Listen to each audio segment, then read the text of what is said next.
Good morning, everybody. This is Miss Leal. I hope you guys are all doing okay. I miss you and I love you so much. What we're going to do today is we're going to be making some ricotta sandwich bread in my Hobart mixer. So in my mixer, I have some of my water. I'm going to add some more of my water, and then I'm going to add my yeast. Okay.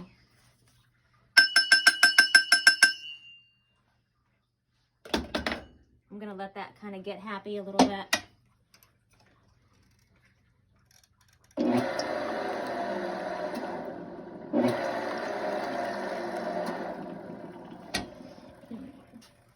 I'm going to add my other wet ingredients. So in here, I emulsified my fat with my egg yolk. There's ricotta cheese and some more eggs in here as well, okay? So I'm going to add that to the mixer.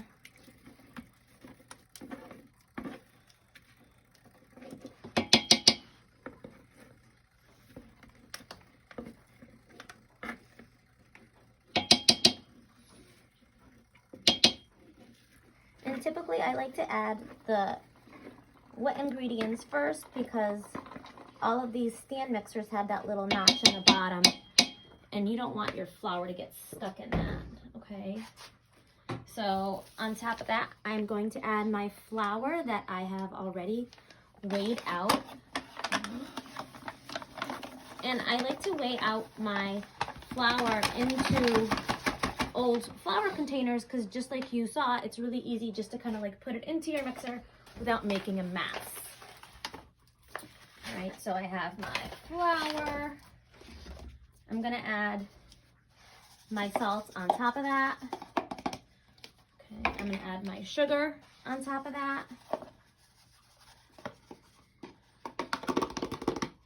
And then I'm gonna add the remainder part of my flour, okay? So whenever you're mixing bread dough, you always want to go slow and then pick up your speed.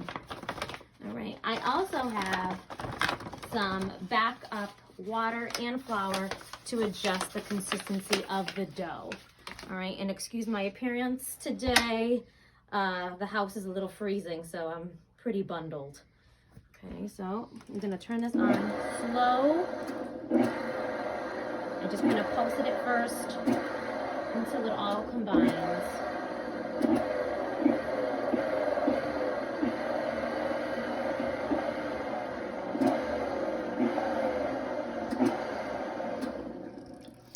Oh, and just so you know, this is not my ground floor. We are in the basement where I keep my Hobart mixer. All right.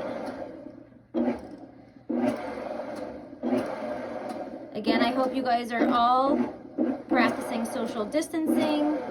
And I know you guys want to really be with your friends, but it's really important that you do that by virtual means at this point so we can all stay safe. And hopefully a little prevention now gets us back to our routines quicker, okay? So as you see, it's starting to pick up. So now I can slowly increase the speed.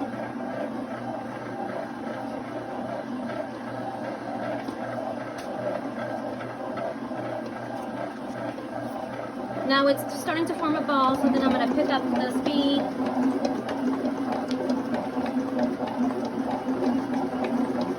And if you look at the bowl, it is coming away from the sides of the bowl. So that's how you know it's starting to be